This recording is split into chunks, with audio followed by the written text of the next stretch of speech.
Kingdom Hearts 1 is a game...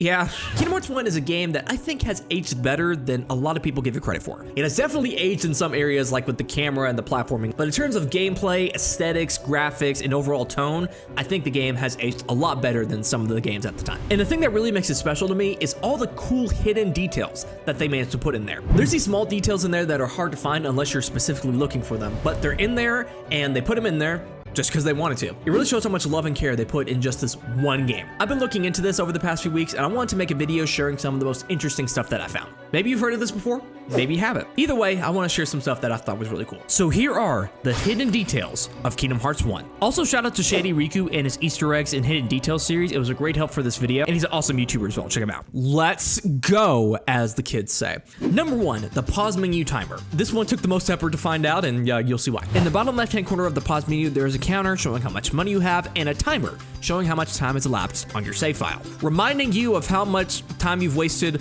on a Disney game for kids. Cool timer, right? But the timer maxes out at 100 hours, and once it reaches that, it resets back to 0. Not only does it do that, the timer color also changes. It changes from being blue to like a light green. Light green. If you wait another 100 hours on top of that, it will change again to a light purplish color. And if you wait another 100 hours on top of that, it will change again to red. And if you wait another 100 hours on top of that, the timer stops. 99, 59, 59, forever. I didn't know this before, but apparently this was also a detail in other Final Fantasy games before this. I don't know why it stops at 400 hours. Maybe there's some technical thing that's going on there. Or maybe they just thought that no one would play the game for that long, and they're just like, fuck it, no one's gonna see this. But we did, because we don't have lives.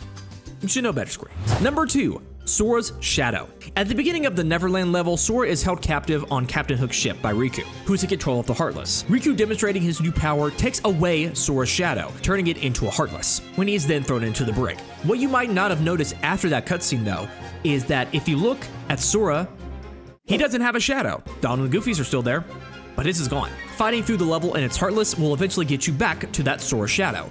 Beating him restores his shadow. This one kind of seems obvious in hindsight, but I never noticed this before, and I didn't see a lot of people talking about it either. They didn't draw attention to it. They didn't put a big thing saying, hey, Sora doesn't have a shadow here, but just to keep the story consistent, it's there, and yeah, again, that's why I love this game. Also, since I heard this, you have to hear it too. Bring the hostage to me cabin, Smee. Hop to it. Hop.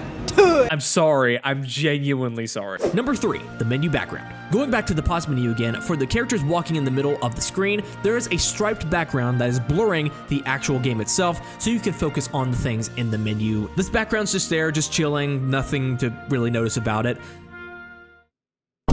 Why did I say that so loud? You might think it's just doing a simple blur of the background and that's all it's doing. No, it has a color to it. The color of the background is purely dependent on what pixel is at the very center of the frame. So we could be in an area like in Agrabah where there's a lot of yellow sand around, but if you go into first person, put these plates at the center and hit the pause button, the color changes to the color of the plates. Further example, here in Wonderland, we have the green going on here, and if we just do a simple pause there, that's all you really see. But getting good old Goof Sr.'s face at the middle of the frame here turns the background to the color of his skin. And when I go over to Donald, I may have discovered something new here, because when I hit the pause button on like in between his beak and his jacket, there's this kind of cool in-between color of blue and yellow. There's kind of like a gradient going on there. I've not seen anyone talk about that, and I've only just noticed this now too, so maybe they added the gradient feature in there too.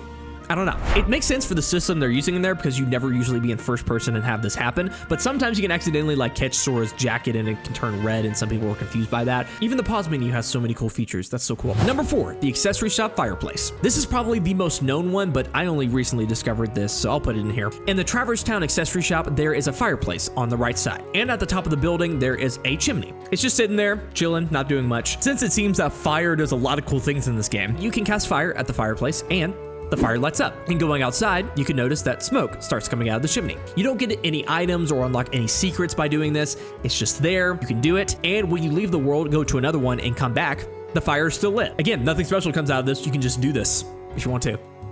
Neat. Number 5, Agrabah NPCs. Normally, Agrabah is a pretty deserted place. In the story, it says that everyone is in hiding because of the Heartless going around, and 90% of the time, you don't see any NPCs. That is, besides one very specific point in the game. After completing the world by defeating Jafar and sealing away the keyhole, unlike how it appears to be, right after you seal the keyhole, there's actual NPCs. There's one in the entrance of the level, there's one in the back alley, and there's one in front of the gates. Talking to them shows how everyone else is still hiding in fear of the Heartless and how they wish they could beat them up themselves. The NPCs are just reskins of other character models. The first one is a reskin of this character from Traverse Town. The girl in the alley is a reskin of this girl from Traverse Town. And the one in front of the gates, I think, is a reskin of Wonka. Don't quote me on that, but it looks very similar to him. And this is the only time in the game that NPCs show up. If you leave the world, they do not show up again. Agrabah seems like a pretty deserted place, but there's actual people in there. Believe it or not. Boy. Also, look at this Moogle walk.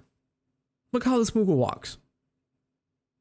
Not really relevant to what we're talking about here, but I just wanted to remind you that this exists, and the world's better for it. Number 6, Pooh's Honeypots. In the 100-Acre Woods, there are 5 minigames that can be played, and it's also pretty well known that if you get a certain score in those minigames, you earn the ability of cheer. It doesn't give an indication of what scores you need to get, you need to find that out by yourself, but there's actually a way you can track your progress on this in-game. If you go to Pooh's house where you talk to Mr. Owl to get the cheer ability, there's a field surrounded with 5 pots. They don't seem that important, but you might notice while playing that some of the pots are filled with honey, and others are not. This is actually an indicator on how many minigames you've gotten the high score in so far. The pots fill from right to left, so if you have 2 pots filled and you go get a high score in another minigame, it'll go to 3. Googling is probably easier, but if you want to know in-game how well you're doing, there you go. Number 7, Wonderland Fireplace. This is one that everyone's been talking about, but I think some people still might not know, so let's talk about it. For the Trickmaster boss at the end of Wonderland, he has his batons that he lights on fire and uses as flame projectiles during the battle. But if you go to the fireplace in the room, go over to the stove, and cast Blizzard on the opening below it, it will prevent him from lighting his batons. So you can prevent pretty much half of the headaches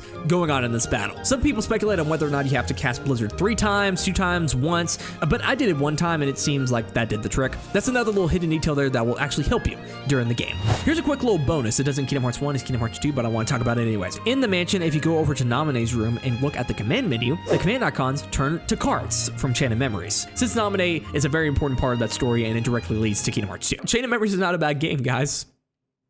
Has an Easter egg, Kingdom Hearts 2, the best game ever made. So yeah, those are some cool details that I found out that I wanted to share with you guys. Tell me down in the comments below which one's your favorite. Tell me which ones that you might not have known of before, and maybe some other ones that I didn't even notice in this video. Hopefully we'll get back to more videos soon. Life's a little crazy right now. But yeah, I'll see you guys in the next video. Whatever that's gonna be. Bye.